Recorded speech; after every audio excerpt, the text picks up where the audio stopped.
Hello, my name is Christian Harrison, and this is my classroom management plan. My classroom management plan will take place in a private school setting of about 25 students, and this will be reflecting a 10th grade social studies class. So, this is my classroom setup, and before I begin, I think it's important to note that classroom setup can impact learning by about 25%. And proper structure is vital for student success. So as you can see in the middle there, I have 25 student desks facing the front of the classroom.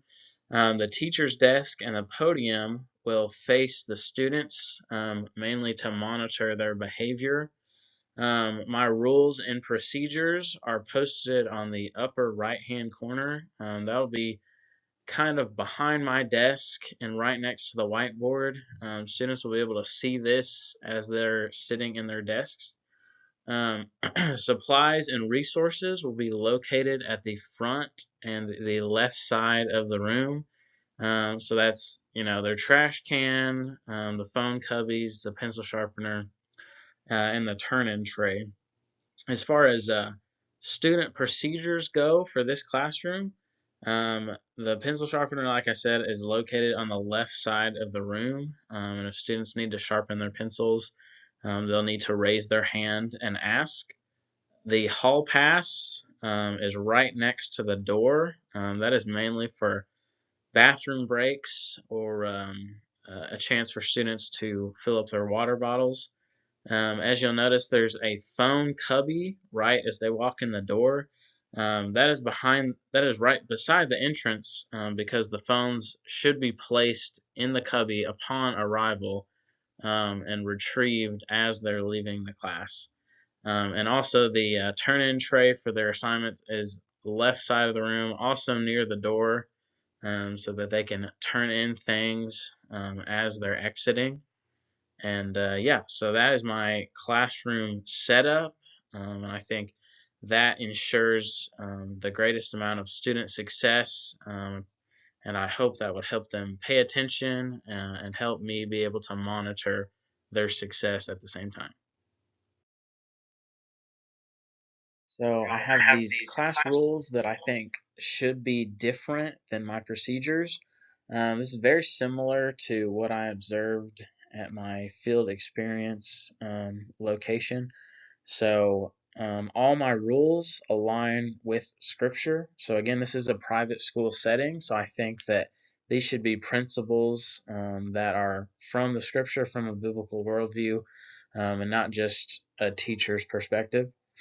So first I have honor the Lord in all you do in this classroom. That comes directly from Romans 12:1, which basically says to glorify God with your body. Next we have use appropriate language only, no profanity. Then respect your elders and listen to the instructions they give the first time. Then we treat others around you with honor and respect. And as some of you may know, that's the golden rule in Luke 6:31, which basically just says treat others the way that you want to be treated. Then we have be honest in all you do, no plagiarism or copying, and that's from Proverbs 12:22. And then finally, we have maintain a positive attitude in the classroom, and that's Philippians 4:4. So now I have my procedures for my students. These are not all the ones that I have written down in my classroom management plan, but these are just a few that I think are important to highlight. Number one, we have enter the classroom quietly and begin working on your bell work posted on the board. So I saw this in my field experience. I thought it was very useful for the classroom to get students in the right mindset for learning. Number two, if you are absent, it is your responsibility to ask for missed work. Again, this is just building the responsibility of the student because they will be expected to do this kind of thing when they get to college. Next, we have no plagiarism on any assignment. Any work that is plagiarized will receive a 0. and a letter will be sent home to your guardian. So the reason I think this is so important is because it has a pretty major consequence. It's not just a zero, but it's also a letter sent home because it's just a serious thing to do. Next is raise your hand. If you need to ask a question, use the bathroom, or leave your seat. This is just important to ensure that students are always asking to do these things. They're not just getting out of their seat whenever they want. It's just very important in keeping order in the classroom. And then finally, side conversations while the teacher is speaking are unacceptable. When someone else is speaking, you are to give them your undivided attention. I think this one is just really about respect, respecting those around you and respecting your teachers. For a private school, I think it's important because we're called to respect our elders, and I think this procedure demonstrates that. Proper classroom management is one of the toughest issues for new teachers entering into the classroom. Along with that comes the rewards and consequences for behavior. So first, I'm going to talk about the rewards, the positive reinforcements for secondary education. One would be verbal praise. So that can take place in the classroom. And then it can also take place in positive emails to the parents. I read a study that talked about how using a student's name is vital in verbal praise. And then you can also give bonus points on quizzes and tests. This is important because students can see that you care about their academic success, and if they didn't do well on a test, there's grace for that, and it's okay. And then finally, you could allow students to choose their seats or have a Kahoot review day. I know that I got to do both of those things when I was in high school, and I loved it, and I thought it was very helpful. And it was a good positive reinforcement, a good reward for good behavior.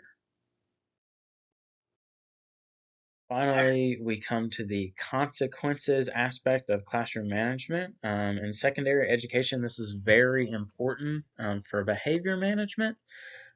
So for more of the minor infractions, that could look like a gentle redirection. Usually a look or a stare is helpful for that.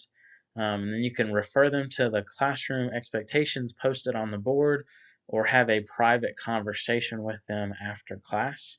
For more of the serious infractions, that could come to parental contact or even referral to the principal, which may end up in detention.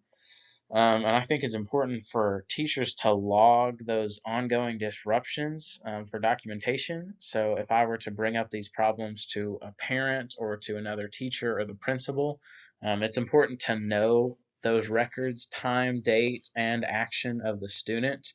And that'll help you move forward with that behavior discipline. So that will conclude my classroom management plan presentation. Thank you so much for listening.